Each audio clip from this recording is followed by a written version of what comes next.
let's talk Trey Lance.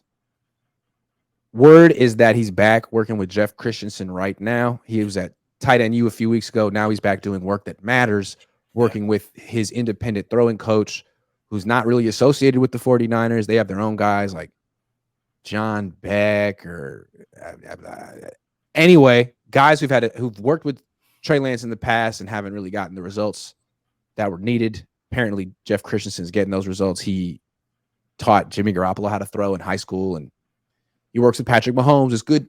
I'm encouraged to know that Lance went back before training camp because it seemed like it made a big difference for him before OTAs and minicamp, and he needs as many. I mean, Tom Brady would consistently do these touch-ups in the offseason. So I'm good. I'm glad to know that Trey Lance is committed. It's not just like an Instagram opportunity. You know what I mean? Yeah. Yeah. One vibe I get from Trey Lance is that he wants to be good. He wants to be great. And it's not something I get from Sam Darnold. I get it from Brock Purdy, and I get it from Trey Lance. And so that's refreshing to me. And, he's going into year 3. The first year, he was kind of like a little brother, trying not to step on any toes with Jimmy there. Second year, he was kind of appointed but not ready.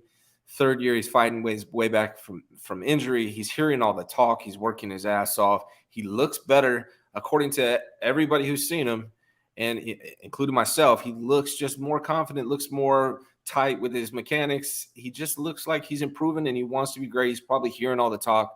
Hopefully, he has a chip on his shoulder. I'm excited to see what he can do, at least in preseason. I think there are a lot of similarities between – a lot of people want to compare Sam Darnold to Alex Smith. But I want to compare Trey Lance to Alex Smith because Trey Lance was drafted when he was 20. He was very young, not immature, but just very young and inexperienced. And I think his career arc, at least so far, has been a lot like Alex Smith's, little too young to play at first, little overwhelmed, injured, scapegoated, and really written off by his own fan base. Did not have instant success, but ended up being a Pro Bowl quarterback elsewhere. Mm-hmm. So that could be Trey Lance. And you heard that Alex Smith was talking to NBC Sports Bay Area this weekend and gave him a big vote of confidence, saying very talented guy, really young when he got here. He's 23. Yeah, I wouldn't write him off. Yeah, he was complimentary of all the quarterbacks, says that they have probably underrated quarterback room, the whole quarterback room thing. That's new. That's 2023 talk right there, the quarterback room. You never really heard that before this year. But yeah, Alex Smith was complimentary of all of them. He actually compared Darnold to himself. And I understand it. I think Darnold is definitely going to play better this year than he ever has when he plays, but I still think he's Sam Darnold. I just want to see. I just really want to see. Like, again, I think might be the last opportunity we have to see what Trey Lance can become. And so I just want to see it, man. Like, start him week 1, let Brock Purdy fully recover, and let's see what Trey can do because he seems to really want to be great. And they've invested a lot in him. And if they don't do it now, when the hell are they going to do it? Yeah, agree. Okay, let's get a couple more super chats, and then we'll start comparing the Niners to other teams. Francisco, which Mahomes coach is Lance working with? Jeff Christensen. Google him. Seems to know what he's doing. And one thing I noticed that people will see once training camp starts, because fans will be there, is a much more controlled, quicker stroke on the short throws. I think one thing that stood out when he was in preseason as a rookie, the slants. He's throwing them really hard. And there were a lot of drops for Trey. But a lot of people are like, well, yeah, but you don't throw the most catchable ball. I feel like his short throws are much more catchable now. And that's something I saw consistently through OTAs and minicamp. That'd be something to look for because that's a big, easy way he can improve, I would think. Yeah, and another thing, Grant, I don't think I spoke to you about this yet, but watching the quarterback, Mariota was talking about how he was drafted so high that he felt like when he was playing that he had to make these incredible plays. Okay. Right? He had to come in and just do these amazing things. Make plays. Last year, Trey Lance got a kick back and watched Brock Purdy dunk his way to 8 wins in a row.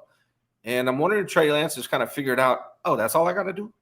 I just got to hit my open guy and let him do the work for me, So maybe that's going to be an improvement we'll see from him as well. And I hope so.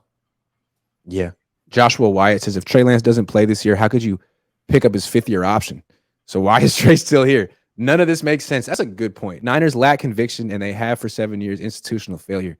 Yeah, why is he still here? Because the Niners lack conviction. And what's funny is that John Lynch always uses that term wrong. And anyways, I'm so convicted. No, you're not. You are not under arrest. You're not convicted. You're not under investigation. It's conviction, and you don't have it at the quarterback position. It's true.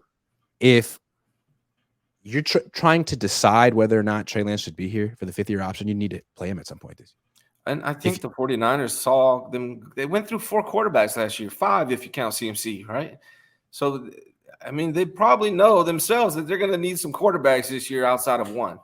I just think it's so funny that they went through all their quarterbacks and they're like, should we improve our offensive line or get more quarterbacks? They're like, B, get more. It's cheaper. Yeah. Jaleel says, what is the play caller series on? It's on what? Coach Spotify. Yeah. Oh, Athletic, right? I haven't listened to all of them yet, but man, Mike McDaniel's the most interesting person on that show.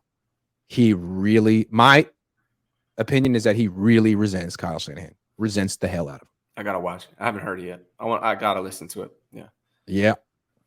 I get the feeling that Mike McDaniel thinks he's way smarter than Kyle. I get the feeling he thinks he's way smarter than Kyle, and that Kyle kind of took advantage of him. Like, look, I'm the chosen one. Mike Shanahan's my dad. Mike Shanahan's the head coach of this Washington team. He'll hire you. So you're going to have to make me look good. You're going to have to let me copy off your homework. You're going to let me have to copy off your tests. You're going to have to make me look like I'm a freaking genius, even though I'm not. And you went to Yale. And I think Mike McDaniel went along with that for a long time. And now he's the head coach of a different team. And he's really not hiding how he feels about Kyle anymore. I think maybe Mike is being ungrateful. Maybe Kyle was right. Maybe Mike is wrong. I don't know. Decide for yourself. It's very interesting. I got to listen to it now. You got me hyped. Yup. Mike Drops with Monsa says, KC Chiefs wide receivers, QBs, tight ends get together in offseason, work on scheme before OTAs and camp. They have 2 Super Bowls and work more than SF. Hubris of Kyle is infectious. Do you think Kyle is on the hot seat and that's why they're pushing Brock? No. I think Kyle has no pressure from Jed York, and that's really probably the biggest problem with the 49ers. Maybe Kyle with Eddie D, maybe it would work. But Kyle with Jed, I think he just walks all over Jed. He brags in front of Jed's face to fans. Like, yeah, this guy's never told me what to do once in 7 years. Okay. Great. Yeah. Super. It is frustrating having a quarterback be QB1, an appointed QB1, and he's not healthy because, like Mike Drop says here, in that video, you see that, Patrick Mahomes is working with his team outside of Kansas City stuff. He's organizing himself, and they're putting in work because they know he's QB1. I just want the 49ers to go into an offseason knowing who's QB1, but also that guy being healthy. Right. When was the last time the Niners had a healthy quarterback going into a season? Jimmy? 2020. Yeah. 2020? No, that didn't go so well. That season didn't go so well at all. Yeah. Anyway, all right. One more. Bill Kennedy says, any chance the Niners will use both Brock and Trey in the same game depending on the situation? Remember Red Hickey's system. Remember 2021 where Kyle was trying to do that with. Honestly, I could see Kyle doing it. I could see him doing it. I could see him doing it. I just don't want him to. I just think it's like saying it's like saying Trey can't do this, but he can't play quarterback, but we can throw him in for some trick plays. Yeah, we can make him Taysom Hill. Like, no, he's not really that.